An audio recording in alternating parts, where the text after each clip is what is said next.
I will start with the emergency evacuation announcement. Please note that this meeting will be audio recorded. Should we be required to evacuate the building, would you please leave the room by the door to the fire escape staircase. Please hold both handrails in case the stairs are wet or slippery. If anyone is unable to use the stairs, would they please allow others to exit the room before they go to the fire escape door, where they can then be given assistance. Our assembly point will be in the public car park at the side of the Civic Suite. Please do not delay your evacuation to collect any belongings. Please do not return to the building until given permission to do so by the council staff. Thank you. Apologies for absence. I have Councillor Mrs Butcher and Councillor Mrs Glynn. Any others? Councillor John Griffin, not too well. And that's it. Apologies. Councillor Rockford should never have been on this anyway. She didn't put a name forward at the beginning. I don't know, she's down as being on the committee. Yes, we'll leave it there. We'll leave it there. I've raised the issue with the leader of the Conservative group. Non-members attending is Councillor Steptoe. Thank you for attending, and we, just for the record, we've got two officers here. One is Mr Scrutton, and the other one is Mrs Bridge, Jodie Bridge. Thank you. The new Assistant Director for Community and Housing. That's it, thank you. I can't quite remember the names of the new ones. Thank you. Minutes of the meeting held on the 3rd of March 2015. Can I sign those minutes?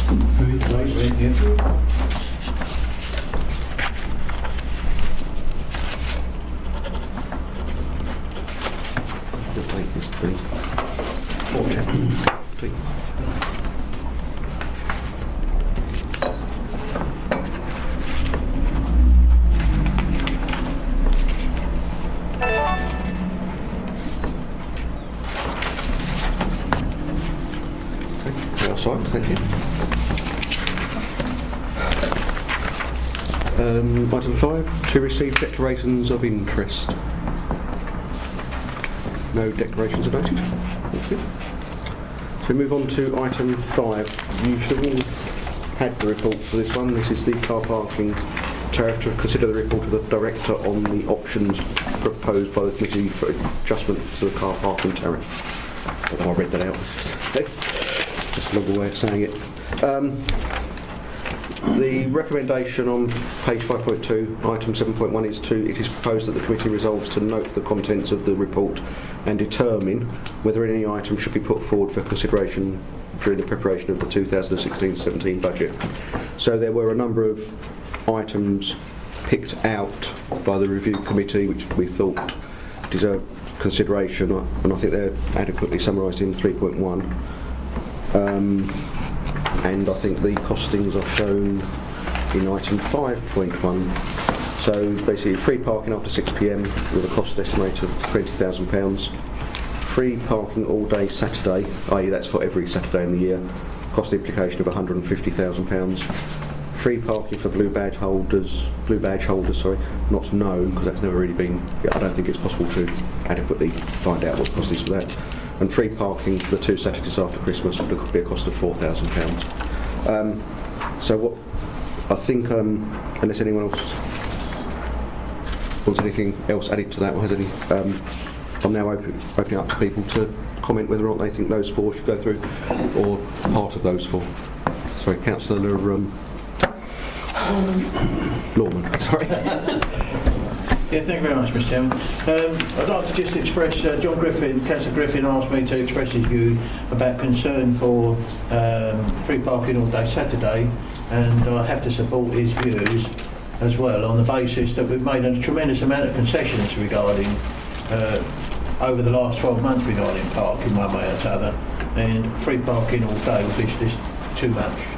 He'd asked me to put his view forward. Yeah, okay. I'd support that view.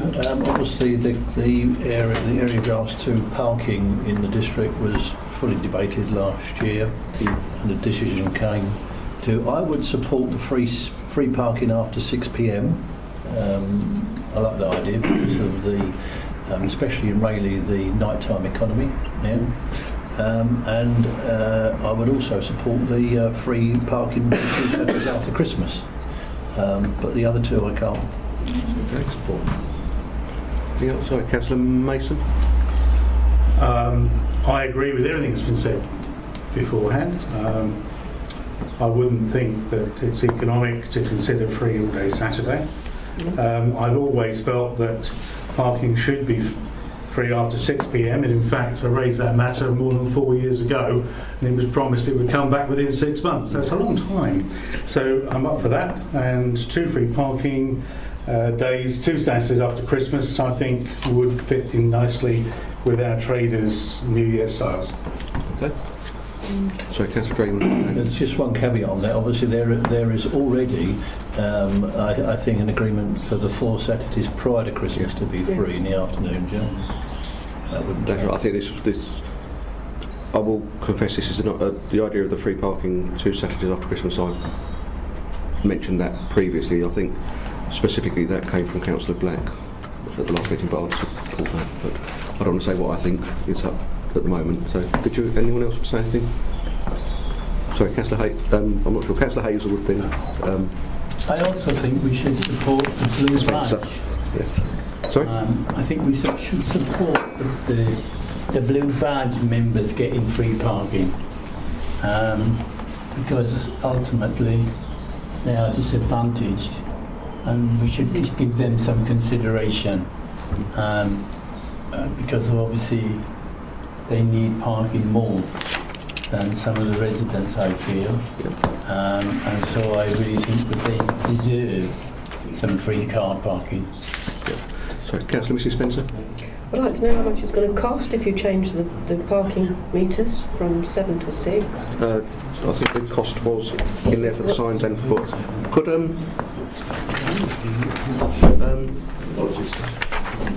I thought I did see it. I'm not sure if it. I don't know if Mr. Scrutton could confirm if that's included in the 10,000. Sorry? 20,000. Yeah, which is 10,000. So That's an awful lot of money that we've got to pay out for that. Jim's apologies, I was... yeah, no, I understand that. Sorry, I wasn't trying to catch you unawares. That's the in 5.2 it says the cost. It's estimating that changing the car parking order signs etc. is likely to cost about £10,000. Would that include the costs of changing the meters from 7 to 6 p.m. or is that? Yeah, that probably that's a programming issue, yes. But I mean the cost is mainly in the signs. Is mainly, well, it's signs and it's advertising, which probably is the most expensive. Although I would guess, given that we only ever put an A4 notice on it the 4 Christmases before, the 4 Saturdays before Christmas, I would imagine the cost for that one wouldn't be too great. Or is it the parking order is the cost? Parking order is the key cost in that. How much is? I don't know what that is. You don't know, sorry. That's okay. Okay. And Sorry, the other thing, the blue badge holders, well, judging by Rayleigh, most of the blue badge holders park on the double yellow line, so they don't pay anyway. Because they're allowed to park on double yellow lines. If you've got a blue badge, and you'll find that that's what most of them do. They don't actually go into the car park and park in the bays. Sorry. Councillor Hazelwood, did you want to come back? Yeah, what are you indicating? Probably because they probably would get charged. Hence, I think it's better to have them in the car park than for them to park on double yellow lines, everywhere else on the streets. Just one other question. Can you tell me how much difference it would make to change from the 6 o'clock to the 7 o'clock on how much we would earn? Because if the amount that we earn from 6 to 7 is small, then if it's going to cost £20,000 to change the signs, it's better to leave it alone that particular time. I know, but I'm just saying. But I'm saying if we don't change it and leave it to 7 o'clock, then we won't have to pay £20,000 to alter it. Right. So we can still have free parking from 7 till whenever, rather than from 6, because we're going to lose £20,000 just by changing the order. The cost is £10,000. The actual loss of income would appear to be £20,000. So if we left it as it was, we wouldn't have to pay £20,000 to change the order. So the amount of money that we would lose would be nothing. I would guess if Mr. Scrutton come in, I would guess that if we're changing the order anyway, it wouldn't. Is it a? Do you know what I mean? Is the cost of changing an order do you just change the order once, or do you have to do an order for the Saturday, the after 6, or would it just be an all-in? So if you just do it, if we do any of these things, it will cost the same amount roughly for the parking order. If you were to make more than one, or if the council ultimately agreed to make more than one change, those changes would all be part of one order. And one cost. Yes. And one cost. Yeah.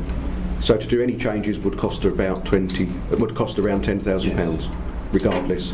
So if you're making one change, the additional second change would have an opportunity cost of nil. But we'd still be £10,000 better off.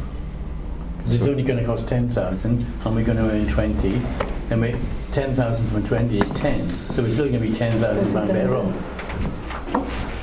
Sorry, Councillor Lorman, then Councillor Mason. If I might, a couple of things. First of all, I see this as not just about income, but it's also a service for our residents. So I see it as a two-pronged approach to this. So I'd like to look at it that way. The other thing was about disabled. I wanted to bring up the business about disability. You might answer the question first. It used to be that when someone had a blue ticket and they parked on the road, they were limited to 2 hours on a clock. Is that still the same before, or is that gone? Has it gone out the window? Is that no longer law? Is this the WLO lines? Yeah, you parked in the street on WM lines. You just put a clock up, and you only had 2 hours in which to pick a free park. Right. And you had to come back, didn't you? Chairman, yes, I think that is correct. Though I'm not absolutely sure whether it's 2 or 3 hours. 2 or 3 hours, yeah. But that is the case. If that is the case, because it raises the question, we're talking about free parking all day, according to this, because it just says free parking on Blue Radio, which currently, I think when we last discussed it, we were going to give them 2 hours, was we not? Free No, parking. 1 hour. 1 hour, was it?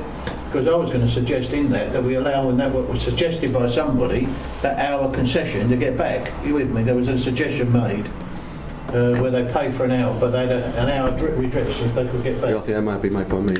I don't know who it was. It was just a comment made.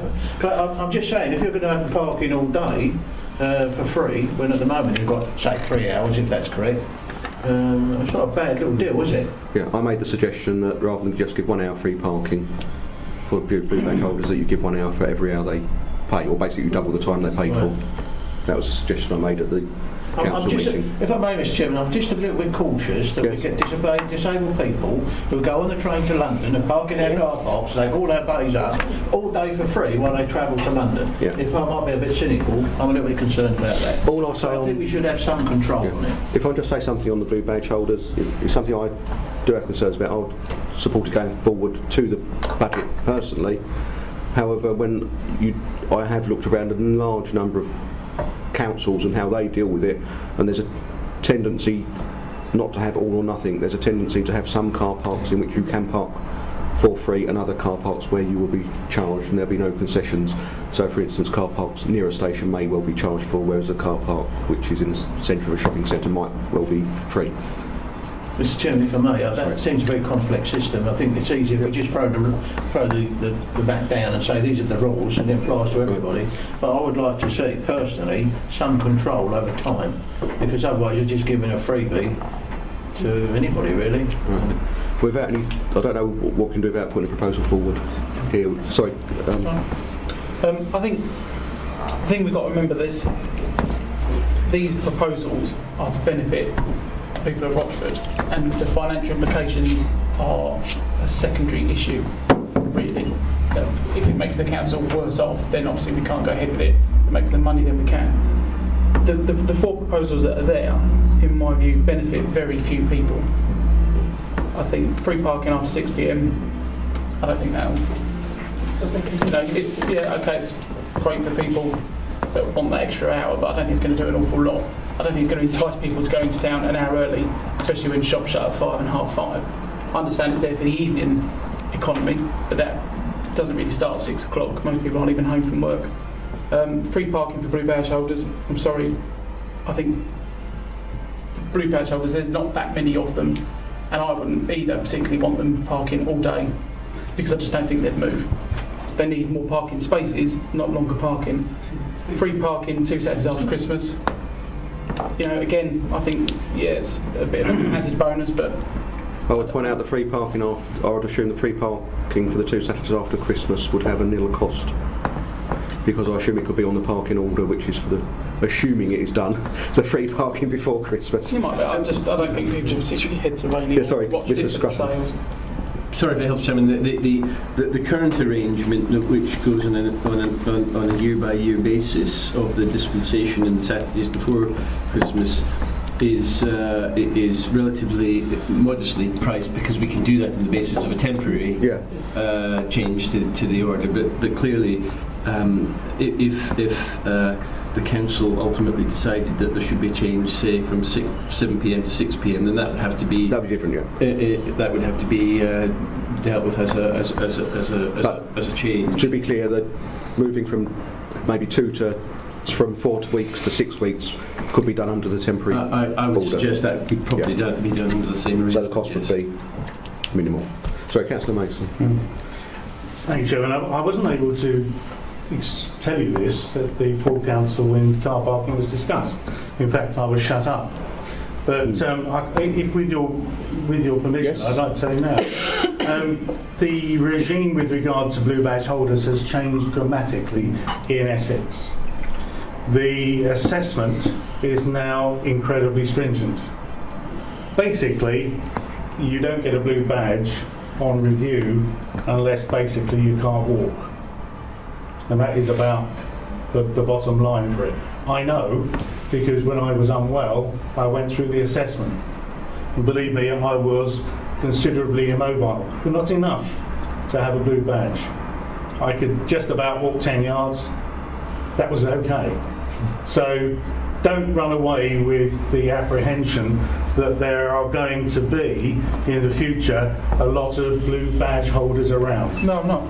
There really won't be. There won't be because the rules have changed. I'm also very concerned that we don't know how much. I really don't like open blank cheques. I just can't do those sort of things. So I can't take that on. The issue with 6 p.m. was about encouraging people to come and eat, and it was not about the evening economy, the clubs and everything else. When it was discussed 3 or 4 years ago, Councillor Black was actually the one who spoke mostly to it, but he was talking about there being a lot of restaurants in Rayleigh, for instance, and in fact by now there are a lot of restaurants in Hawkwell, and there are also ones in Hockley and Rochford and various places. So it was considered to be something that would be worthwhile to diners and would maybe encourage them to dine early. And it maybe filled restaurants a little earlier. And if it filled restaurants a little earlier, then they could have their tables circulated for later diners. So I'm only putting that forward as something that we've not put forward this evening, and Councillor Black's not here. I'm not changing my mind. I still am quite content with after 6 p.m. being free and there being 2 free parking Saturdays in the new year. Sorry, what are you in? Well, I mean, evening entertainment, sorry, I wasn't restricting that to late night evening entertainment. That includes restaurants, the vast majority of which aren't actually open at 6 o'clock. Certainly not in Rayleigh. And the blue badge, my comment about blue badge holders was that we need more blue badge spaces rather than just the limited spaces and just parking there all day. Yeah, I okay. agree with that. I will sum up then. I think the consensus is, and please shout at me if I'm wrong, is that the free all-day Saturday parking, we're not, none of us seem to agree on that. Is that correct? Correct. That appears to be correct. I think there's I don't know if we take votes on this or not now, so I think we just go through the others one by one and we'll have a vote on it, because I certainly have a different views to other people as well. I would point out that the free parking after 6 p.m. on weekdays would cost the council £20,000 in income, and would also cost the council an additional £10,000 in a change in the parking order. But the 10,000 would be a one-off cost only. The 20,000 would be an annual, year-on-year cost. Bearing in mind that the idea of this is that the parking charges appear to be raising more money than was originally suggested, and it was some ideas. I think the after 6 p.m. has been mooted by the Chamber of Trade in Rayleigh at least. So that's where the idea of that certainly comes from to some extent. So all those who want to put forward to the 2067 budget the idea of free parking after 6 p.m. on weekday evenings.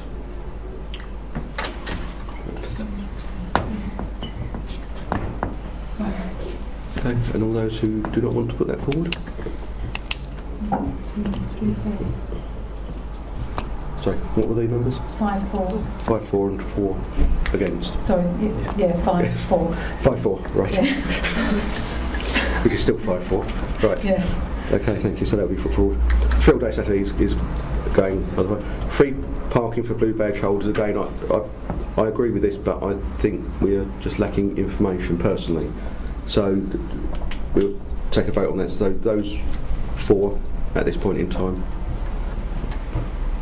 So 2, and those against, which I understand, against those. So that will not be putting forward. And then the free parking 2 Saturdays after Christmas, a loss in income of £4,000. There would be minimal cost for this because the cost is already being incurred on the proviso that the 4 Saturdays before Christmas are done. So all those in favour of putting that one forward for the budget? Okay. And those against? Any abstentions? 1 abstention, thank you. Right, thank you. So to summarise, the ones that we're putting forward for the budget process are free parking after 6 p.m. weekdays and free parking 2 Saturdays after Christmas. Right, thank you, Councillor Steptoe. I think that's you've done if you now want to I should wander off now. leave. Yes. Obviously had a big contribution. Yeah, no, thank you for coming.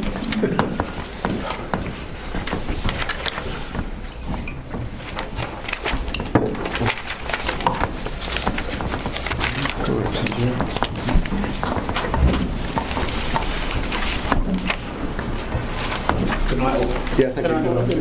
Right. Right, the next one is now on homelessness, and it's to consider the responses to the questions raised at the last meeting of the committee. Everyone should have a sheet giving the details. I'm not sure if Councillor Seekers has that sheet, which is the list of the questions that were asked or not. I have a printout of homelessness questions, if that's what you refer to. Yes, I am. That's I just want to make sure you had those. Yep. That was all. Yeah, okay, thanks. Right.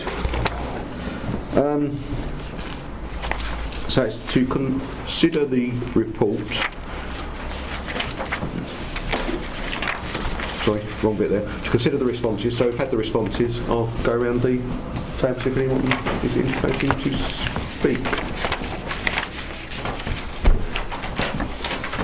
Or do you want a couple of minutes to gather your thoughts?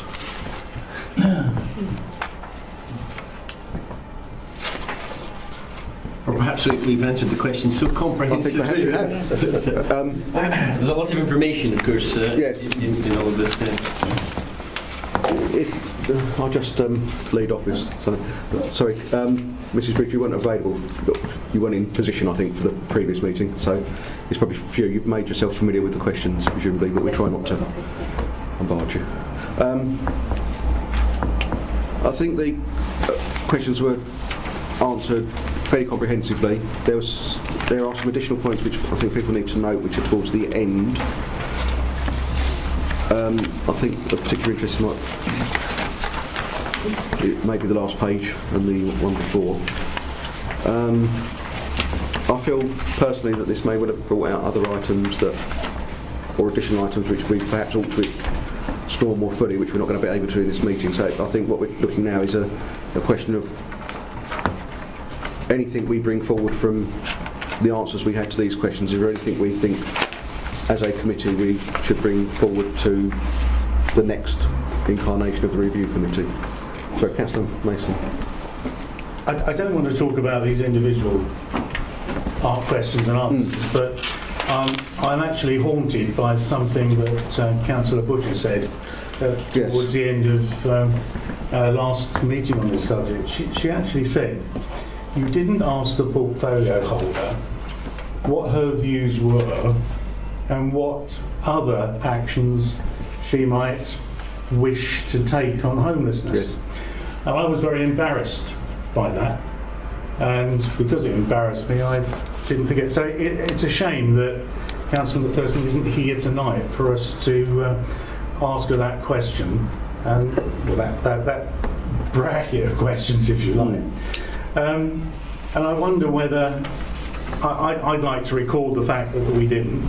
I'd like to record the fact that I'd like her to have the opportunity to answer those questions, and maybe we could invite her to consider sending a note back to the review committee. Yes. I too was struck by the remark as well. It did stick in my mind that we did fail to ask the obvious question. Councillor Norman.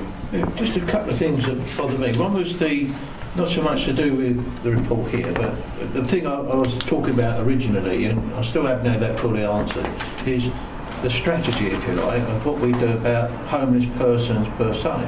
I mean, there was a meeting today, I didn't attend on my own, to the Town Council with Rochford District Council, Police and others, which I wasn't at, where they were discussing what to do about people around the town who they find, sleeping rough, etc. And it still comes under homelessness for me, and all these things will be about housing, how much it's costing and so on. But I wanted to know a bit more about the machinery. I wanted to know a bit more about what we're doing about homelessness. Yeah. As a general. There is a strategy of it which we have read, I'm sure. Yeah. But you want a bit, do you mean a bit more in depth on the bone, if you like. And, so is it that you believe that strategy is too vague?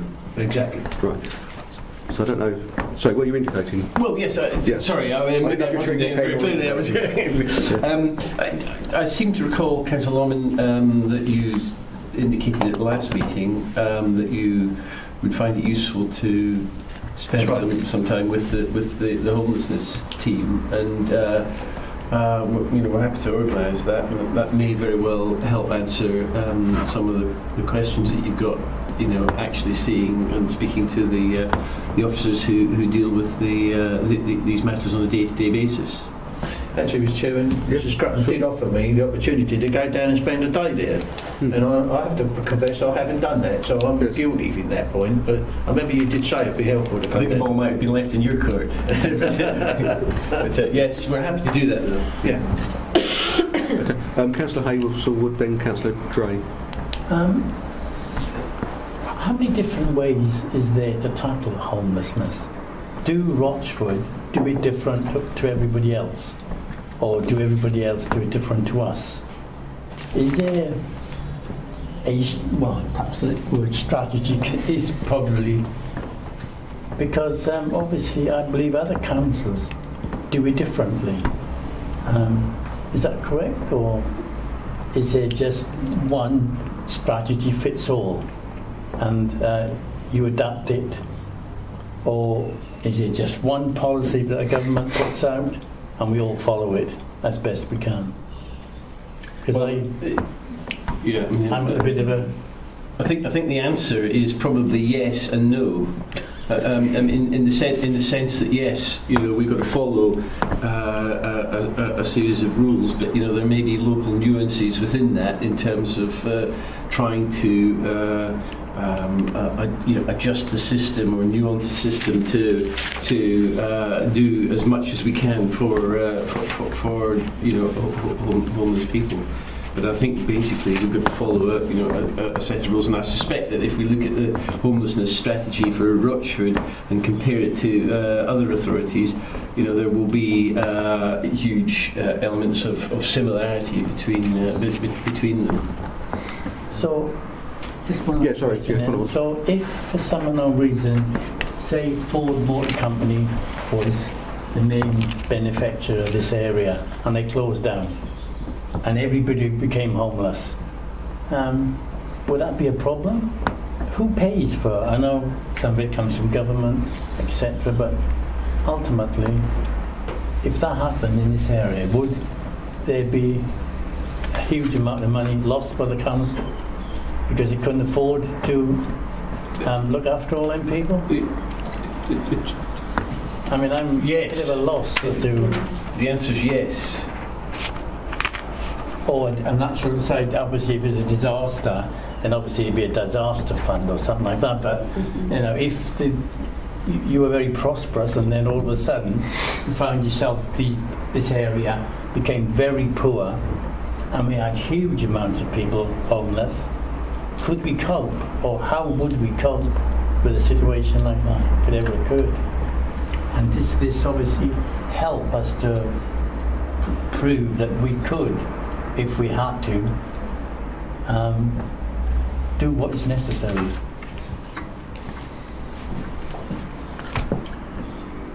I think, well, I mean, I can make a comment. I mean, I don't know if Julie's got any comments to make. I mean, I think if you were hit by a deluge of homeless people, hundreds and hundreds of homeless people, it would be an issue. I don't think there's any doubt about that.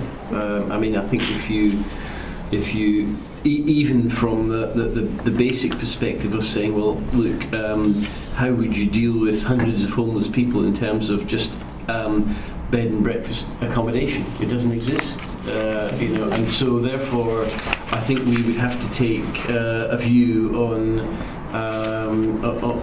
what emergency measures would be required in that particular circumstance, and I don't know what it might be. Bringing one of these hotel barges up the Thames and mooring it off Southend or something. I don't know, but in that sort of situation, clearly, we need to look to see what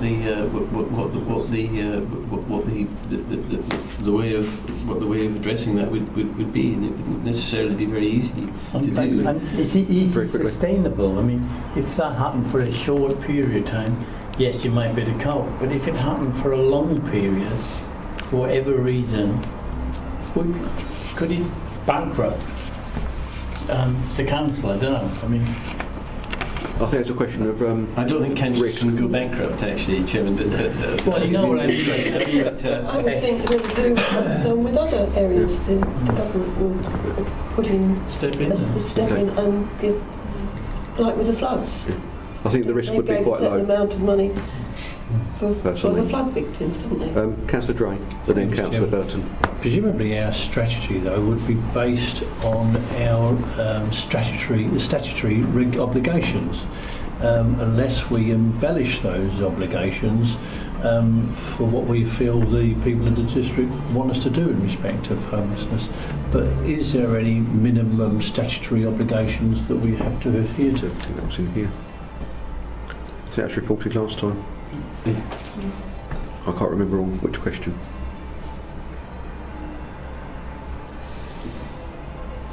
Sorry. Well, I mean, ultimately it boils down to whether we've got a statutory duty or whether someone is intentionally homeless.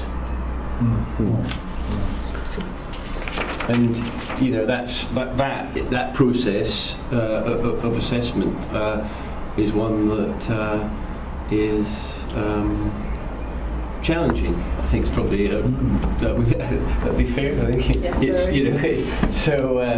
That ultimately is the test. And if people are found to be intentionally homeless, then we not have a duty to find them accommodation.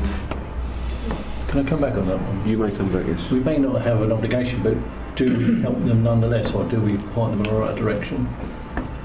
We provide them with housing advice. You do? If we can't provide them with temporary accommodation, we do provide them with housing advice and refer them on to other agencies if necessary. Okay. Councillor Burton? I think looking at the questions, the answers which I did earlier, I think they're all perfectly acceptable. They all make complete sense. I have to say, for me personally, going to the last meeting, my concerns are still roughly the same. I don't feel they were adequately addressed, or perhaps I just didn't understand the answers. And those to bullet point them, I had concerns about the number of units that were available. It seemed to me like we were always short, and we were always going to be short. So And that units was of kind of temporary or units of bed and Well, I breakfast got or the both? impression it was both really, and there didn't seem to be a solution. That just seemed to be an accepted thing. I had concerns about the number of units that are actually, let's say units, because that's terminology I use at work. The number of units that are outside the district and not in the district, and I still have that concern. And even looking at the information here, I still think there's a very high percentage outside the area. And also how we as a district go about seeking new accommodation. Are we just reliant on outside bodies that already provide accommodation to just say to us, oh, we've got some more, they're available to you, or do we actively go out trying to find So are we proactive additional? or reactive to it? Do we go out looking for extra ones? Are we always, is that a thing that's done on a 6 monthly basis? Is it an ongoing rolling thing or a programme? And though really those were the careers I had then, they're kind of the careers I have now. I don't. Okay. Councillor Mrs. Capel? Thank you, Chairman. The answer to question 12 concerning children attending their normal school, is there any way we can find out how accommodating Essex County Council actually are for these requests? Because it says you can apply, but they're quite strict about paying out for children to travel to schools anyway. But have we any way of knowing how favourably those actual applications are looked on, or are they? Do they say, well, you're on a bus route, we'll give you extra the bus, or even if that's not practical, if mum's got a baby in a buggy, a toddler, and a school-age child to accommodate? Have we got any way of finding out more information on that? And if I can add, it again seems to be left up to the person who's been made homeless to apply. It says applicants can apply, so I'm wondering, do we provide assistance to that, and what sort of assistance do we provide, or do we just direct them to another agency? As far as I'm aware, we provide assistance. I will find out if we can get statistics on how many have been successful and how it's been done. Any other? Oh, sorry, I forgot. Councillor. If I may. Be a bit boring, I suppose, because but to me, homelessness is a great crossover towards the housing strategy with housing, and it's and one muddies the water the other a little bit, because if you haven't got one supply of stock, you can't help, and then you end up in bed and breakfast and all sorts of things. And it seems to me that there's a very close relationship, and we keep talking about homelessness, but we need to look at housing generally, our housing needs generally, and I think they're linked really very, very well. I mean, we keep asking all these questions, but we can't do everything with such limited resources. And I remember when I worked at Castle Point, I got involved in housing there, and under homelessness, we had things like rent deposit schemes. I'm sure you're familiar with them, and where people, for the benefit of people, living in accommodation which really could be too big for them, or they wanted to move, and they're quite happy to go into private accommodation but couldn't raise the deposit. The council actually gave them the deposit as a rent deposit, so it vacated the property. They found themselves somewhere else to live. We gave them the deposit, so everybody was happy, but it made accommodation available for need. So I think that there's we keep talking about affordable housing and all these things, but I think we need to look within the strategy of housing per se and say to ourselves that these are linked. You can't separate availability and accommodation. You've got to put them together. And I know when we talk about homelessness for me is how we deal with people who are homeless. But we seem to be delving into what accommodation we have available. And I mean, this business about assisting people with school, I fully support that. But that should be for everybody. It shouldn't be just for. I mean, we should be helping all of our residents in this way. And so I personally like to see a bigger trawl, if you like, of what goes on with housing. I know that sounds a bit of a statement, but I think that they're so closely linked that one supports the other. I was going to add something, but I was just thinking therein lies an interesting and controversial subject. But there is actually a draft homes strategy which seeks to bring together an update of the strategy in relation to Jodie's responsibilities, but linked also with work from the planning policy section. So hopefully that will emerge, blinking into the light of day very shortly. Yeah, could I add at this point, if we want to which might be appropriate to bring in now, you do have a few items on the key decision document, Sean, so which includes Yes, well, you probably for reference. Well, that's why I was mentioning it. Yes. Yeah, which is why you mentioned it, and like a few other people said, I did mean to mention that at the start, but I was going to mention it in a minute. Which one is the if I can find the key ones. One is the empty homes strategy, which is 0415 on page 3 of the key decision document. 0215. 02, I've got 0415. No, 0215 is another one. That's another housing. Yeah, I was going backwards. I was being weird Okay. in my numbering. I'll go the other way then. 0215, which is the housing allocations. Disagree. Which the decision is to be made this month. Would that be made this month, probably? Well, the report, I think the report for that's written, so it should be with the portfolio holder. So that's something we won't be able to. Shortly. And the same for the. Then we have the empty home strategy, and that would be the same, would it? I hope so. Which, yes. Well, I'm trying to get at something we can't look at in advance. It's something we'd have to review after. Sorry, Councillor Mason. The reason I mentioned 0215 is because I didn't really understand what it covered. So, as we've got, are you the author, Mr. Scrutton? If you are, could you, without telling me what's in it, can you tell me what the scope is? Which one? 0215, housing allocation. I'm not quite sure what it means, you see. Do we mean housing register or do we mean something else? It relates to the arrangements for how we deal with certain aspects of the housing list and the allocation thereof. So, for example, how long must someone wait and be resident in the district before they qualify to go on the housing list? And the intention is to reduce the list, or is the expectation the list will be reduced? Well, I think the intention is that the length of time that someone will have to wait will be increased. But apologies, Chairman. I don't have the report with me. So I was just reading it, and it says the prospects of an offer of social housing will be reduced. So I suppose that means you could still be on there for the same length for a lot longer, but you're just less likely to get the offer. Yes. So that sounds like you're reducing the likelihood of someone. And around what basis is that? Is that on the basis of residency then within the district? Yes. Yeah. So that would lengthen the residency requirements, would it? Yes. Do you know from what to what? If you not quote me on it, I think it's we'll record you on it. It changes it to 3 years. Is the proposal? My understanding at the moment is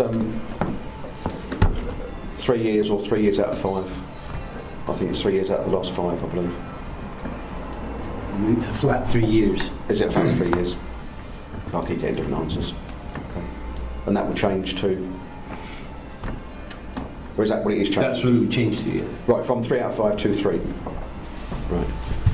3 out of the last 5 to 3. If I'm remembering it correctly. Right, okay. We will not take your apologies if I'm being vague. I'm not deliberately intending to be. It's just that when I originally discussed the changes with the portfolio, it was actually some time ago, and then we put the matter on the key decisions list, and some time has been passed. So we just need to finalise the report now to go to the portfolio holder. So, sorry, Councillor Mason. I'm just a bit surprised, and I've listened carefully to that we weren't told about this when we laid our last meeting. I'm sorry to sound critical, but I suppose I am. Why weren't we told about this change? Because it impacts on just what we've been actually delving into and trying to form a view on. Mr. Scrutton? Why weren't we told? I'm not aware the question was asked. Okay, I'll make a longer list in future. It will probably be far too more exhaustive than you expect. Yes, I think there may be the lists of questions may be longer and more specific rather than less general. I'm not. Yeah. Any other questions on that? I'm not overly happy myself around that one. I was also interested in the empty home strategy, which I bring into this as well. In September 2014, there were over 1,000 properties in the district which have been empty for more than 6 months. That is a fact because I have the email from the officer at the time. I'm not sure what the figure is now. There's a significant number of properties.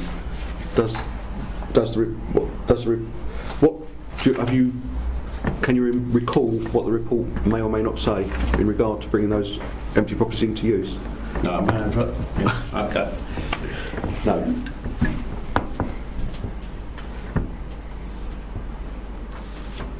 Would 1,000 properties go a significant way to reducing or providing homes for residents who may otherwise not have one? The purpose of the strategy is to reduce the number of empty homes in the district. Now, clearly, it's never going to be possible to get the number of long-term empty homes down to zero. But I think it recognised that the proposals recognise that there's a need to be as proactive as possible, contact landlords and so on, and owners, and ensure that the council does everything it can to encourage those owners to bring those properties back to occupation, or to sell them, or whatever that might be. I think, Chairman, if you recall, the council has already made changes in relation to council tax, so there's no dispensation now in relation to empty properties, and that may already have started to make a difference in terms of an owner's focus on what they do with an empty property.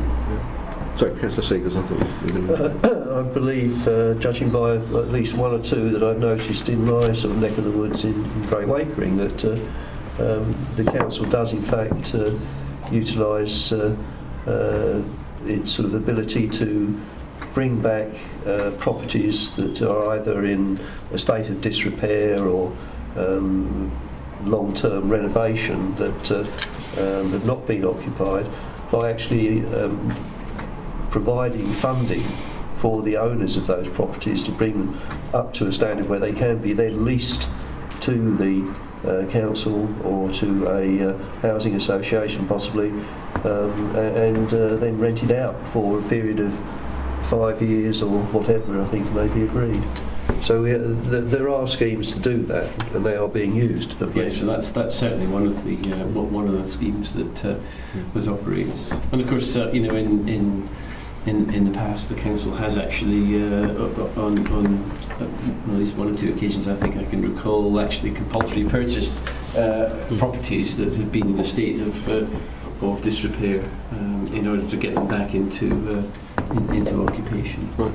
Thank you. I think I'll leave that. I would just say I think there's another one I think perhaps we did touch upon last time, but maybe I would have expected an answer around that area, but we'll leave that. Any other questions or thoughts? I would agree with Councillor Lawman around the housing strategy. I think it could have more backbone to it. I think perhaps that's something the recommendation possibly review committee go for is to review the actual homelessness strategy. Thoughts? Councillor Seegers. It's probably stating the obvious, but it would seem then that members will need to take a radically different approach to the sort of house building intentions of this district, if that is the case. But it seems that looking around the table, I can think of a number of members that would not be in favour of that in their particular ward, certainly, and in many instances anywhere in the district. Is that the obvious? I don't know. Perhaps not. Councillor Mason?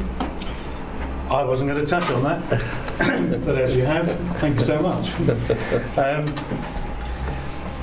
I hope to get out of this report and this review something more than we have, and I agree with Councillor Burton on that. I'm far from happy that we're in a position as a committee to put anything forward to the executive.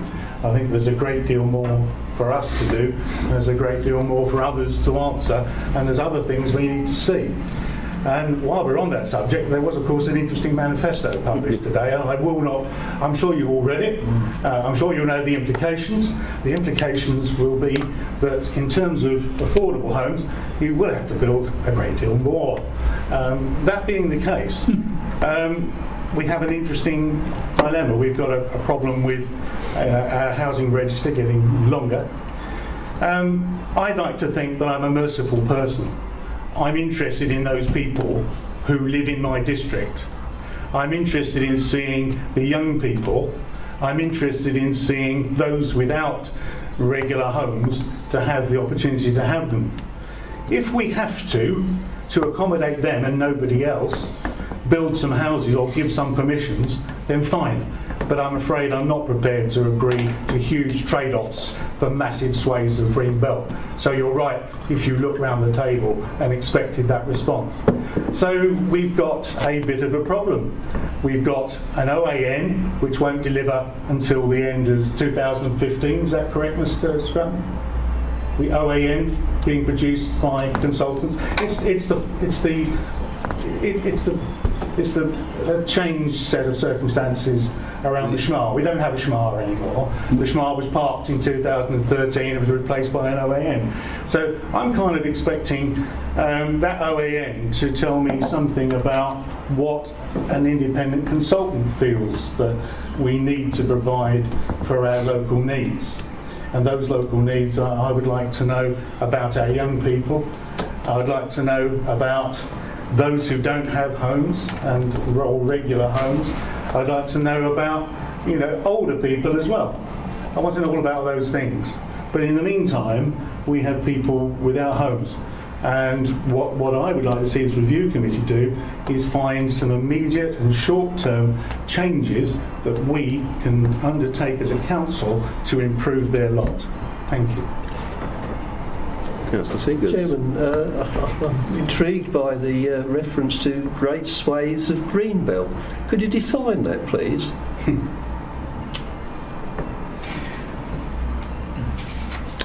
I think we're broadly aware of what the core strategy's already done, and I know from the analyses I've done that there's probably a minimum of another 1,500 houses that we need to find to keep to the rate of growth that we said we would. So I'm sure you can work out the number per hectare and work out what amount of green belt will need to be released if there isn't brown belt. And we have the director in charge of planning sitting there, so we can work that out and tell me. Chairman, if it helps, it's less than 1% of the green belt. I'm aware of the No. Tell me how many hectares, please. Chairman, it's about 100. It's actually about 0.7%. I think, not percentages, how many hectares? I believe it's just over. I believe it's a little over 100. But 100 hectares. Thank you for that. Okay. I'm glad that's recorded. And I'm glad That's a great swathe of green belt to me. No, I think I'm glad that's recorded, and we will leave that there before we get on to a debate around the core strategy and when it's going to be reviewed again. Sorry, Councillor Burton So was just to indicating. recommend that, were we not, right at the beginning of this conversation, were we not going to go back to Councillor McPherson? Yes, we are going back to Councillor McPherson So to ask. if we go back, could we ask her some extra questions? Perhaps some concern. I think you concerns had. that we were still unclear about. I believe the question that Councillor Mason said was very good, and I think probably all those people at that meeting would agree that we should have asked that of Councillor McPherson. I personally think that your question, the three questions you asked earlier, were apt as well and should be asked. My problem is that I think we've barely scratched the surface within this review, and I think possibly all we can do at the moment is ask the questions and ask those to come back to the next review committee. Is that the agreement of the panel? I don't know what. I think the problem is there's a lot of unknowns in here still. I think it's a very big subject, and that we haven't managed it. I'd probably also recommend that perhaps that the members of the new review committee, because I don't know who's going to be on it, should perhaps take up the offer, if we are going to review, review is going to take on the homelessness again, to take up the offer of spending a day in Rochester District Council with them, as Councillor Lawman is going to, if they want to find out more. That'd be acceptable? Yep. Agreed. Is that okay? Anyone, anything else to add? Please add something if you want to, apart from core strategy, which I know is relevant, but I don't want to get into a debate about that tonight. Sorry, Councillor Lorman. Yes, Councillor. Mr. Chairman, I was basically going to follow up with, well, I was going to say what you more or less said, and I think that I don't think we're in a position to really put this through for, you know, in its current way, and I'd like to see us be a bit more interactive, a little bit more aggressive, if that's the word, whatever expression you want to use, and maybe a smaller trimmed packet as group of the committee could get interactive with people like the housing, like we're talking about, and with all the questions and answers, we can go and interrogate and get some of these answers and see what's going on. Because all I seem to do, and that's me personally, we keep going to meetings, asking a lot of questions with which we get a reply, then we come back to the next meeting and we invent another load of questions, and we go away and get another lot of questions, we get another load of replies, and it just snowballs.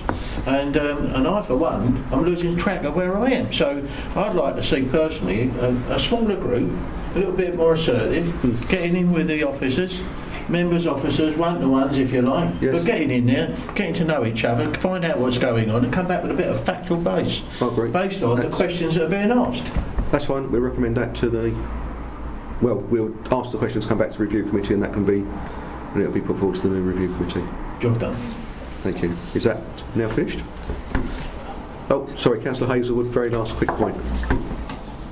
Perhaps we all should go on this course, because ultimately, that's what I suggested. Ultimately, it's unless we understand it fully, then just by taking a couple of us, what about the rest of us? I'm just going to sit here like dummies, are we, while you carry on with asking the question? Well, I think we're all here for the same reason, to find out what's going on. Surely. So I understand Councillor Norman's point in that it could be a good thing for a working group to do. But there's no harm in other members of the review committee who aren't or ain't able to do that to also go. I don't think there's any harm for any councillor to find out about how we work around homelessness. My apologies, Mr. Chairman. The idea I'm saying is that we get in here, get a bit more, and we get a bit more evidence-based instead of sitting around here sort of flying around. That's all it was. Absolutely agree. I agree, Nick, but obviously I'm also interested in finding, even though I might not be on that little committee, but obviously we're all here to try and find out what's going on. Okay, thank you. Could I just make one point? One point, and then we finish. Yes. It's fine for the committee to find out how the homelessness team works, but it needs to be done in a careful and a controlled way, because clearly the team is working, they don't have a lot of time to spare, so it needs to be done carefully. So I'm not sure the whole committee there could be there at the same time. Is necessarily not very good. Okay, thank you. Watching a video. Right, thank you for that. That's the homelessness. Did you want to go now, Jodie? If that's all right. That's fine. Yes. I was waiting till big decisions were being discussed. So. Yeah, we did those. I think the main ones for you were there. Thank you.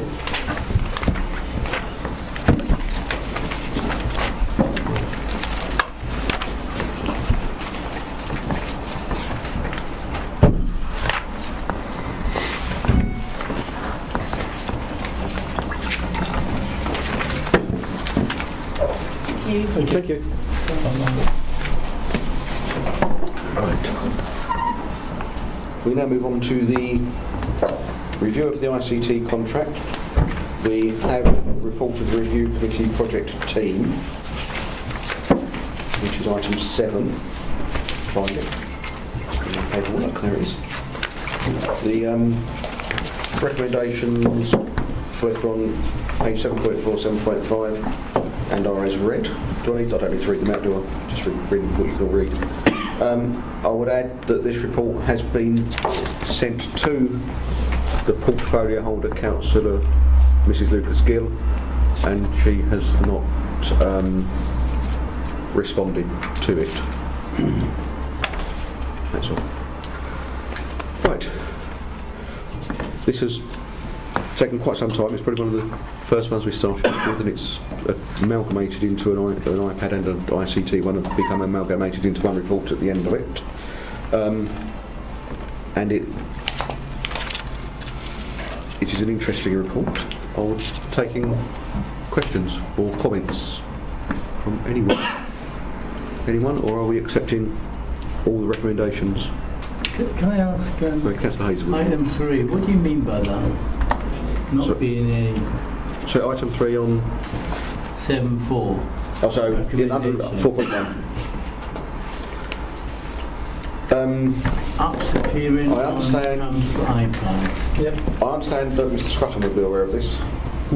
I understand that Mr. Mowbray, who's the Assistant Director, is aware of this because it's happened to me. I think it may have happened to Councillor Burton as well. Yep. I think it's happened to other people as well, where I now have, and I'm refusing to remove them myself, I now have nearly 3 pages of apps which I do not consider appropriate to be on my council iPad, which include a number of games which have appeared on there. Oh, right, so I can show them. Yeah, I've got them. Although I deleted them. I deleted them. I would say I deleted mine the first time, but I I've haven't had one today, bothered. which is to do. It can be slightly embarrassing if I'm in the council chamber because people, when I'm flicking through my iPad, because the members of the public may think I've downloaded all these games myself, but I'm not deleting them. I want to know why they're there. So, Councillor Drain. Chairman, is it not a case of them being blocked? Can the council, Mr Mowbray, block those apps on coming onto our... I don't believe so. I mean, I think if my memory serves me correctly, and we get into all sorts of technicalities on this, don't we? If my memory serves me correctly, it relates to the issue of the generic login that has been used, and that appears to be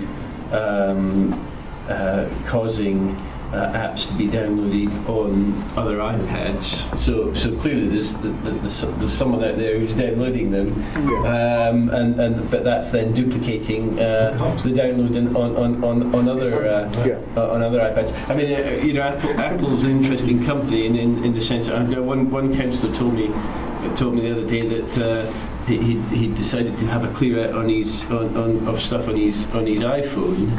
And then, horror of horrors, looked at his iPad and discovered that a feature of Apple is that it duplicates those actions on all devices. So they'd all disappeared from the iPad as well, which was not intended. And so this is a feature of the software, and it seems to relate to the way that we rolled them out. And that could be generic. Sorry to interrupt. That could be taken care of by item 2 under the recommendations, which is that we cease use of generic profiles for installations. Each one would have their own installation. Councillor Burton and Councillor Lorman. Just coming back to this report, you said that it had been sent to the portfolio holder. Yes. When was that? Do you know? And were we expecting a response prior to this meeting? No, we were just giving them the courtesy of seeing the report. Right. Okay. From my point of view as chairman, we were providing the report to the portfolio holder on the understanding that it gave the portfolio an opportunity to come back if there was something that the portfolio did not agree with or thought was wrong or thought misrepresented the situation. That was my view. Okay. Sorry, Councillor Norman, then Councillor Drain. Thank you, Chairman. No, I just referred to, I got a message asked me if I was watching porn. It was, we know it is and all the rest of it, but I'm getting messages, nothing to do with me, but the questions of security.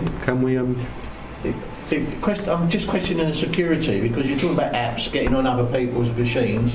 I'm getting messages and nothing to do with me for other people. I think that's something you need to take up as well. I don't understand. I think that's a technical item, so you need to go speak to. You need to use the free phone number. Any idiosyncrasies in terms of things appearing on devices needs to be reported through the appropriate channels, so the issue can be checked and resolved if there is a problem. Okay, Councillor Gray. Just one point on that, Mr. Chairman. The appropriate channel would be Capita, presumably. Yes. Okay. On the 03 number. Coming back to the fact that the portfolio holder has seen this report and has not responded, Can we take it as read that she agrees with the contents of the recommendation? I couldn't say that. I would hope so, but it may be that the portfolio may agree with it or may feel that they don't agree with it but don't want to bring it back to the review committee. I don't know. I couldn't comment because the portfolio hasn't come back and commented, so I'm not going to put words in their mouths. Chairman, Sorry, did you want to comment on that, Councillor Seegers? Yeah, could you just recap on how long ago it was sent to them? Oh, sorry, yeah, I can't remember what it was. It was sometime in early March. Right. Yeah, so it's a considerable time. Yeah. Sorry, did you want to come back, Councillor Craig? Or was that? Yeah, all I was going to say is that obviously a lot of work went into the review of the ICT contract and the iPads, and we had various meetings. And I think that I support the recommendations that are in the report. Yeah. Thank you. Yeah, sorry, Councillor Mason. Thank you, Chairman. I also support the recommendations in the report because I was there, and these are the recommendations that were put forward by the Task and Finish Group. I'd just like to comment further on the issue of why this report was shown to the portfolio holder. If I remember correctly, and it was only reported to me, I was not there, but at the executive, when the first report was submitted, the portfolio holder complained that she had not seen the report that was going to be submitted to the executive beforehand. And she disagreed with so many things that were in it that it was actually sent back to us. So the Task and Finish Group recommended that the report was shown to the portfolio holder so that there won't be misunderstandings on this occasion. But of course, these recommendations need not be accepted by the portfolio holder nor the executive. Okay. Very well put. Sorry, did you want to come back? No, other than I support them. No. Okay, so are we content for this report to go forward as stated in the recommendation on pages 7.4, 7.5? Yeah. Yes, agreed. Thank you. Let's turn over the wrong page. Key decision document, just on that. If you don't mind staying for a little bit longer. Sean, I think we've done most of it anyway. They're all yours. No. Sorry. 0115, commercial use of car parks charging policy. This is another April 2015 report, I think. Sean must have been very busy. They're all April 2015. So I assume that is for the charging of things like, potentially things like ice cream vans, burger vans who want to be in car parks. That's good. Yeah. Or fish stalls. Any comments? That doesn't include things like screening, breast cancer screening. I know they often park up in car parks. You do one in Hockley at the moment. Yeah, I'm assuming that excludes that because I wouldn't want to see that. I would have thought so. I don't think so. Yes, I would hope so. It's not commercial, is it? Well, I say I don't know if it is or not. I mean, I don't think they are commercial, so I'd hope You don't pay. that would be. No, Pay but to use it. yeah, That's a so good point. I would hope so that they would be specifically excluded. I think that would be noted. Is there nobody you can ask? Sorry? Is there nobody we could ask to clarify that? Well, I think we just have asked. What was the answer? Sorry. We don't know, unless Sean was sort of non-committal, in my opinion, so it's a question which is going forward. Chairman, I don't know the answer. Yeah, which is fair enough. So there's a question which will come back. Sorry. It's a bit of frustration at the moment because it's the last meeting. 0215, I think housing allocations. I think we've said what we need to say. Unless anyone wants to raise anything else. 0315, empty shop strategy. Any comments? Chairman, it's intended to be to enable the council to be a little bit more proactive in terms of seeking to deal with empty shops. Though we've not got a significant number of empty shops in the district at the moment, which is a good thing. Are there hot spots of them? Not particularly at the moment, I don't think. But you know, these things go in cycles often, and it's just intended to put some tools in place to enable the council to be a bit more proactive in terms of trying to deal with these issues when they arise. Okay. 0515, I think we're going with Del. Sorry, did you want to come back on that one, Councillor Drake? Question about the open, empty shop strategy is. Would that be liaison with, for instance, the town teams and the Chamber of Trade? Yes, do. You know, all of those sorts of things. We're trying to track down landlords, find out what the issue is. It might be, as has been used in some town centres, rather than you know, a unit being left and unattended and looking very sad, you know, that perhaps, you know, we get shop displays in the windows or posters or whatever, you know. So there's a number of ways that perhaps the impact of empty shops can be ameliorated. Okay. Sorry, did someone say something? Lots of empty shops as well have got massive great posters that I'm saying for sale or something. So obviously, how would you impact on that? I mean, the only way is to remove it, surely. I mean, I wouldn't have thought whenever you put in an empty shop which has got a massive raised poster on it saying for rent, I think we're talking about detail of a policy, and I don't think I would suggest that it might be that actually, rather than having a poster of like that, it might be possible to reach an agreement with the landlord or the owner that you know, the thing be done in a slightly more sympathetic way. You know, perhaps artwork, but still, you know, with the message. The only reason I asked that because there's one in Hocking that's been there for 6 months or more, but there's massive red poster on it.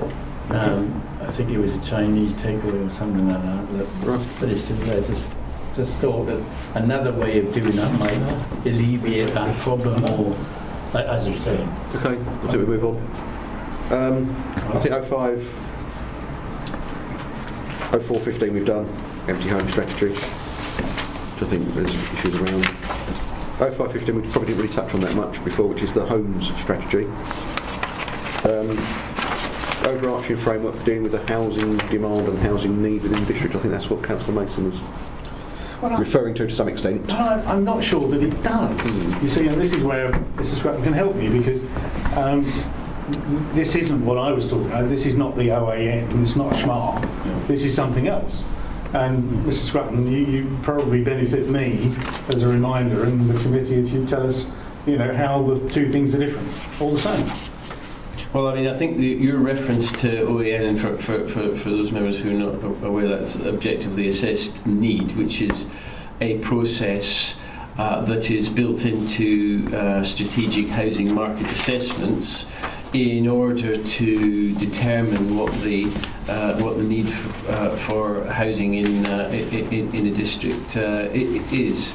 The government sets some guidelines as to how strategic housing market assessments should be carried out and how objectively assessed a need should be measured, and that process is one that results in a document that you know, sets out what a district needs in terms of housing over a period of time. In this particular instance, it would be 2031.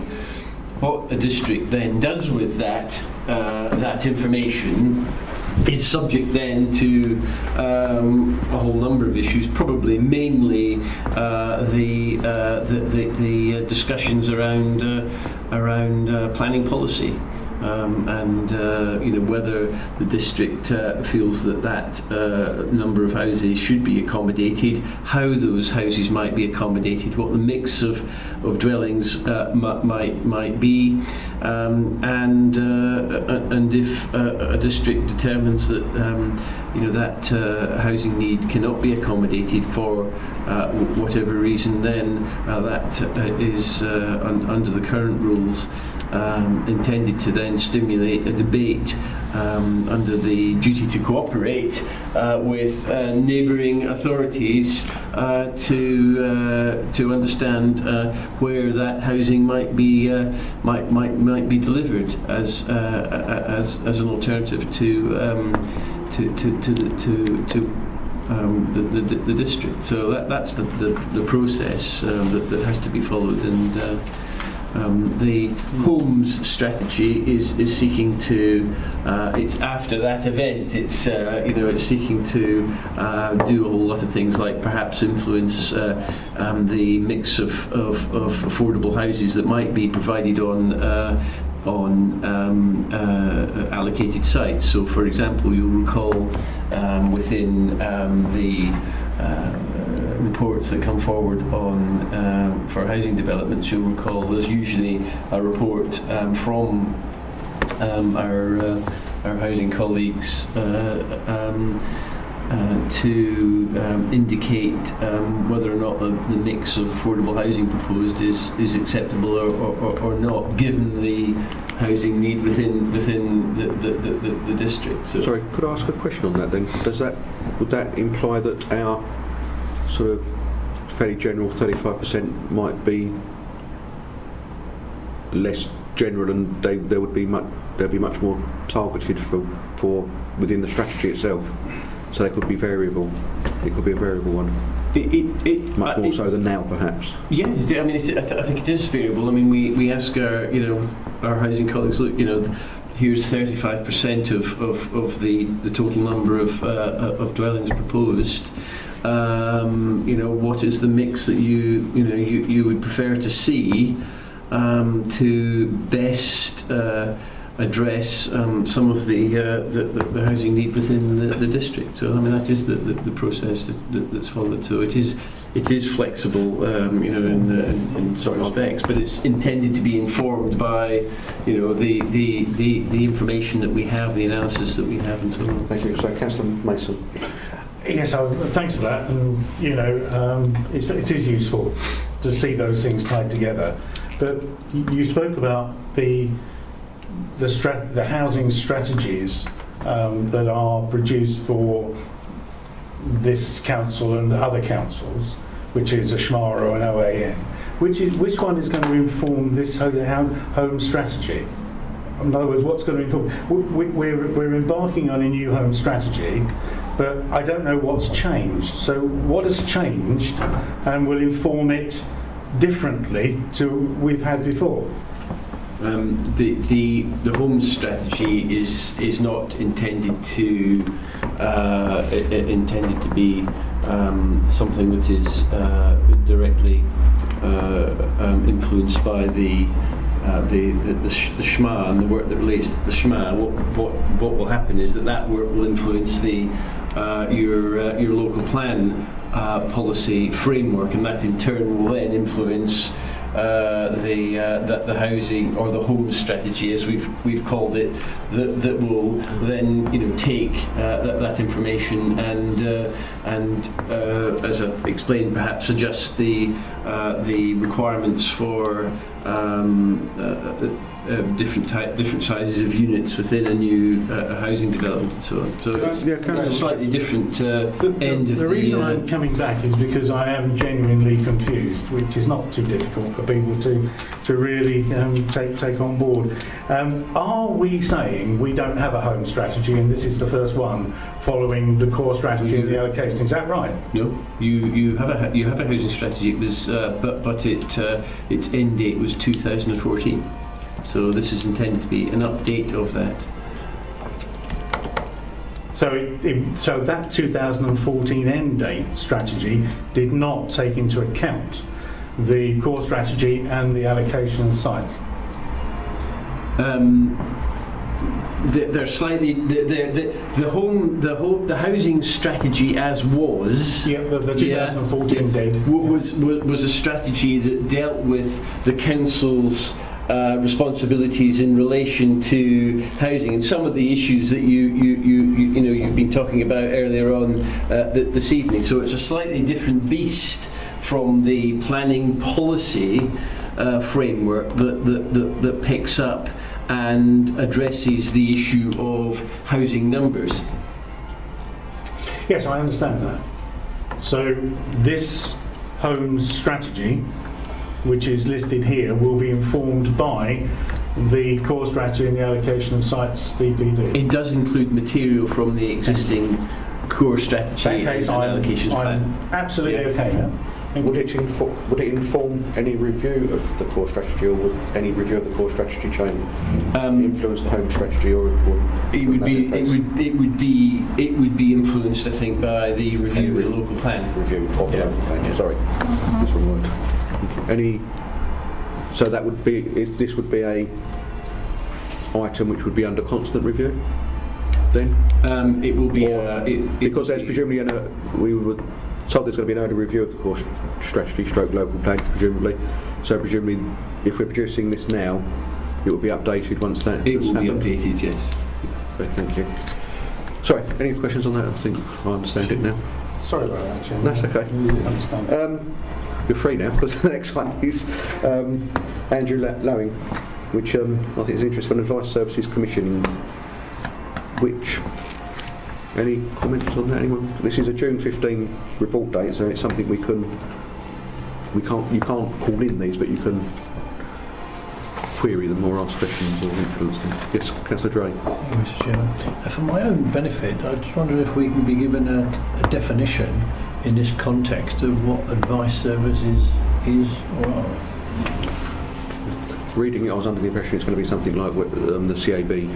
We've got that. Yeah, and it's the CAB, and the fact that I think they've always made no secret of the fact they want longer term funding, because if we give it to them on a yearly basis, they can't plan. Yeah. And I think that's part of this, and to look at other providers. That's what, when they go commissioning, it won't just be open to CAB, as I understand it, it'll be other providers. But this part of it is just to agree the specification that they're going to go out on the commissioning side. Okay. And, it doesn't mean to say CAB obviously is the biggest provider at present. Yeah. I'm not sure you could actually find another provider, or name another provider, but that's Andrew's problem. Yeah. So, Councillor Mason. I was only going to say that, and the fact that this is a new requirement. Currently, the CAB give us what they want to do. This requirement is a change within the terms of government policy, which requires us to define what the specification is for that. And it is possible that another provider can come along and compete, which is the way all of these services commissioning policies work, which is why we've had so many people bidding for all sorts of services across the NHS and others. Great. Anything else? That's done. Sorry, one point you might like to bear in mind, of course, is that the CAB is linked very closely in terms of the homelessness and housing issues. So that any specification in relation to delivery of service needs to take that particular issue. I mean, there's clearly lots of others, but that's one that's particularly important to us. I think, in terms of the work of the CAB.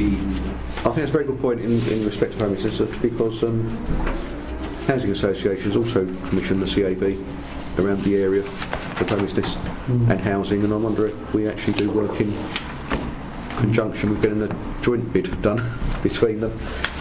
But I'll leave that there, perhaps. Joined up thinking might be too much. Thank you. It's a key issue document. Thank you very much for coming to us. Sorry to keep you so long. Can we thank John for, lasting the whole meeting, and thank you for your help. You're welcome. It's not quite the whole meeting. We've got two other items. We won't make you stay for. But thank you very much for coming.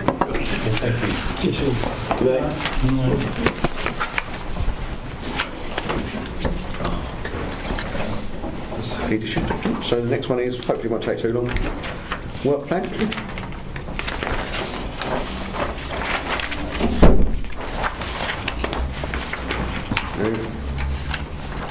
Which I think we've done. The only failure, the two failures, sorry, there's more than one, is well, today approved the report, but we never managed to get round to potholes, and we never got round to building control, which I'm suggesting we move forward with. I'll find it around now.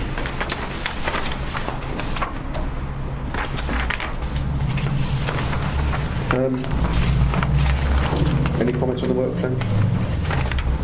Mr. Chairman, you were talking about looking into the housing strategy. Would that go into the work plan?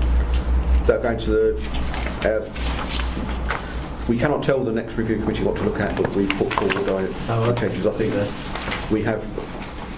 I think people here have certainly put forward some ideas, haven't they? Well, we can go forward to the next review committee. If you think there is something, just email.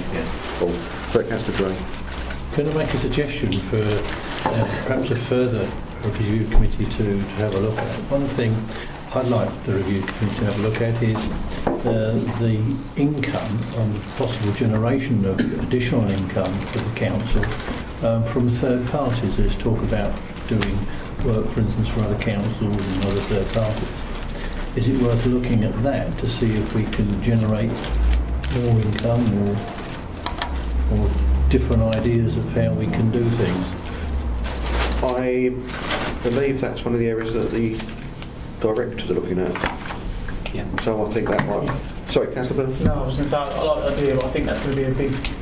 I think perhaps it might be one that... I just think that would be something that would go on. Because it's certainly something the directors will be looking at, the two directors. Any comments on that? If So I that's think the it might case, be. then presumably we may be able to call it in at some future. Yeah, or input into it, yes, certainly. But I think bearing in mind... Key decisions, Yeah. A month before the month they're due. So yeah, I understand that point, but I think in some ways... We can put it on a wish list, if for want of a better phrase. I think I'll probably leave that up. I don't want to... There's been quite a few things put forward already, and I don't want to overload the ideas and then restrict, and then the new review committee, whoever that may be, feel that they haven't got their own choices in that respect. Because that's a longer, ongoing strategy, I think. Is that okay? Very important point though for the district council, I suggest. But obviously... Sorry, Councillor Mason. Chairman, I understand where Councillor Drake is coming from, but this council is running almost two parts. Well, there's probably three.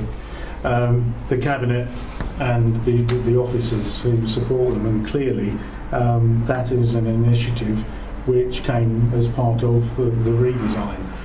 I think as a review committee we've got to give them time and space to execute what was determined by that policy. And I think were the review committee to take on that sort of role, I don't think it then turns into a review committee, I think it turns into a cabinet. And I think we can't afford to have two cabinets. Well, we wouldn't be allowed to. No. So, although I fully understand the point you're making, I think it's one that's going to come through. It may come through as a big piece, it may come through as little pieces. But I think then the review committee looks at, did we get the best out of it? I think that's fair to say. I take that point, Mr. Chairman, but obviously we've got the right to review it if we want to. Any member of a review committee's got a right to request a call in. And I believe it's up to the chairman. Well, three members of the review committee can call in an executive decision, so it doesn't have to be one of these key decisions that's over 50. If the three of us want to call it in, we can. We may not discuss it, it's up to what happens. But also the chairman can call it in as a matter of right, the chairman of the review committee. So there's plenty of opportunities to bring stuff back if ever there was a real need.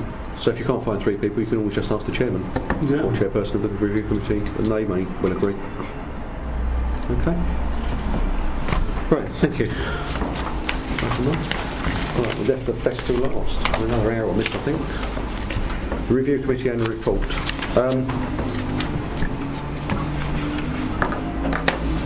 It is there, it's quite factual.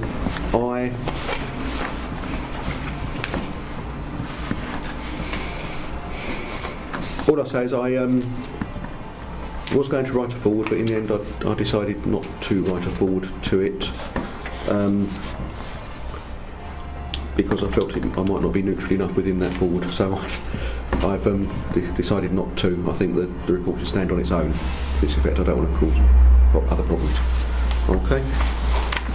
So, I'm going to say nothing. I'm going to take anybody's thoughts on the report.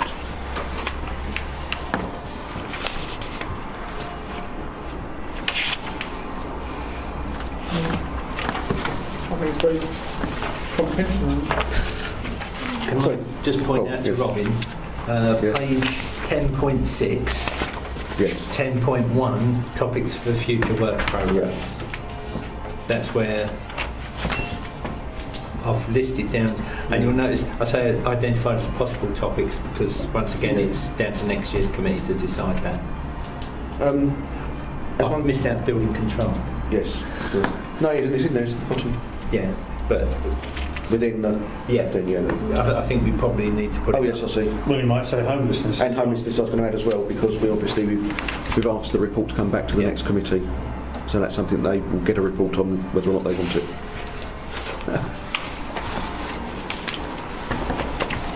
Leisure contract? Sorry? But with the leisure contract, now Virgin is left and we have somebody else take over. We've had Fusion in, and I personally was quite happy with how they're running it. I think again, I don't want to... It's up to the next review committee. Sorry, Councillor Mason. Okay, so it's up to the portfolio holder to run a cabinet system, and there's a cabinet member responsible. We made a mistake in review committee 2 years ago, but it is almost 2 years now. But the one before this one is what I really mean. By taking on all the review of all the contracts that existed. I think it very nearly bust nearly everybody's capacity for attention for a long time. I certainly wouldn't wish to do that again. The only reason I mentioned that is obviously because there were some concerns when Virgin was doing it.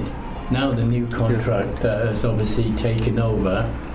How do we know that any of the things that we recommended are going to take place? I'll let Councillor Mason go. I'll just say every portfolio holder says, if you've got a question, ask me. So I suggest you do what they ask me to do. That's what they're for. Ask them the questions. If you're unhappy about something, ask. I never said I wasn't unhappy. I just said that there was a few questions asked of Virgin, then the other one took over, so we don't know whether they carried on as Virgin did or whether they took on some of our concerns. And I would say, sorry for interrupting, I would say that I was happy with the response we got from Fusion at the meeting in regard to those points. I felt that they were being addressed, and I felt that they were investing into the properties.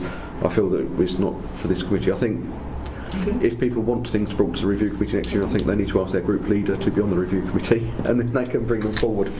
Okay, that's it. I think we've got a number of items on there. I don't really want to go. I think it's. I was just asking. I think to review the leisure contract for a third year running might be a bit overkill. That's all. Sorry, Councillor Dray. Well, just on that leisure contract, it has still got a number of years to run, of course, isn't it? Yes. Yes. 2020, I think. Yeah. 22, sorry. So, Councillor Lorman. Just as a point of interest, I declared interest because I just joined Fusion and I started going down the gym. And I've got to say that I went up there yesterday. I'm stiff today. I went up there yesterday and I was told that at the end of the week to be aware there's a lot of trunking and wiring going into the gym. They're having all new equipment being placed in here. And I've been very impressed with what I've seen, to be frank with you. I can't see. I think they've fulfilling whatever it is they told us they were going to do. And they did say they'll be putting new equipment in, so that's fine. There's a lot of new equipment going in here. Sorry, I don't want to review Fusion again now. That's all. So that's it then. But to be honest, the equipment was not what was under discussion or concern. But anyway, but I think the concerns were addressed. I disagree, but there you go. Okay. Sorry. Anything else on this report? Sorry, Councillor Dray. Just one comment, which I'll throw open, is that you mentioned that you had a bit of forward on there. Yes. But do we need some sort of conclusion? Or do we feel the report speaks for itself? I'll let the report speak for itself. If the committee is happy, I will present the report at the council meeting, which I think, I can't remember if Councillor Lumley did that last year in the end or not. I can't recall. but I can speak to the report, and I was going to speak to the report at the council meeting, if that's acceptable. Well, I can anyway, I suppose. It doesn't have to be acceptable to people, but that's what I was going to do. Sorry. Any other?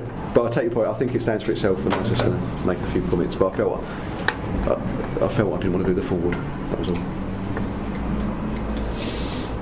Anything else then? Is that it? No, I think it's fine. Thank you very much then. Thank you. Could I just say before the closure of the meeting, just to keep you another, only take half an hour for it to speak.